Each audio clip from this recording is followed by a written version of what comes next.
चंद्रयान-3 का लैंडर बुधवार शाम 6:04 पर चांद की सतह पर उतरा था। भारत का परचम चांद पर शान से लहरा रहा है। एक एक भारतीय आज गौरवान्वित महसूस कर रहा है। लेकिन ये सब इतना आसान नहीं था। हम आपको बताएंगे कि कैसे चांद पर छपा अशोक का स्तंभ। सबसे पहले तो ये अहम था कि चंद्रयान-3 की सॉफ्ट लैंडिंग हो।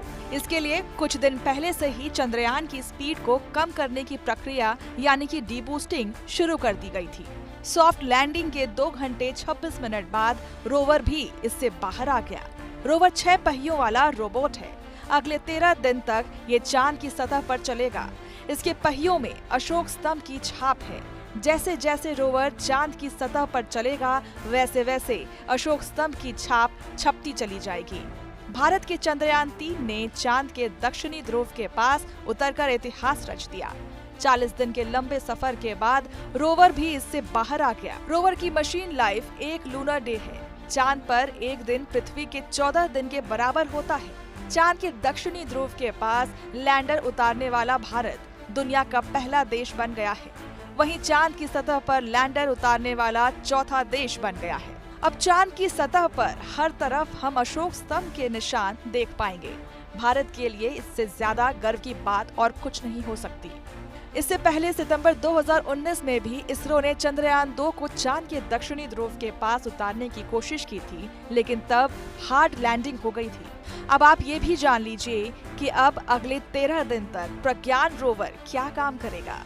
प्रज्ञान रोवर पर 2 पेलोड्स लगे हैं। पहला है लेजर इंड्यूस्ड ब्रेकडाउन स्पेक्ट्रोस्कोप यानी कि LIBS। ये चांद की सतह पर मौजूद केमिकल यानी कि रसायनों की मात्रा और गुणवत्ता की स्टडी करेगा, साथ ही खनिजों की खोज करेगा। इसके अलावा प्रज्ञान पर दूसरा पेलोड है अल्फा पार्टिकल एक्सरे स्पेक्ट्रोमीटर यानी कि APXS।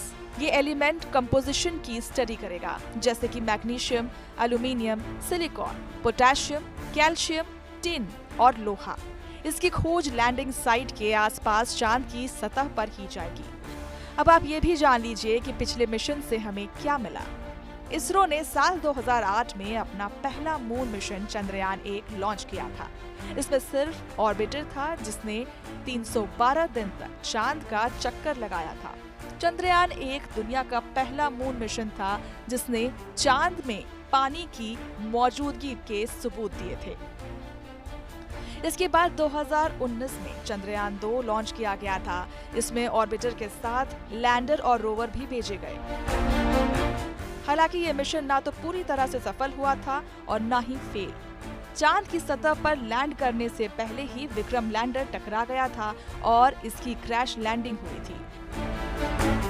हालांकि ऑर्बिटर अपना काम कर रहा था। चंद्रयान-2 की गलतियों से सबक लेते हुए चंद्रयान-3 में कई अहम बदलाव। अगर आपको वीडियो पसंद आया हो तो कृपया इसे लाइक करें, हमारे चैनल को सब्सक्राइब करना न भूलें और इसे अपने दोस्तों के साथ शेयर भी करें।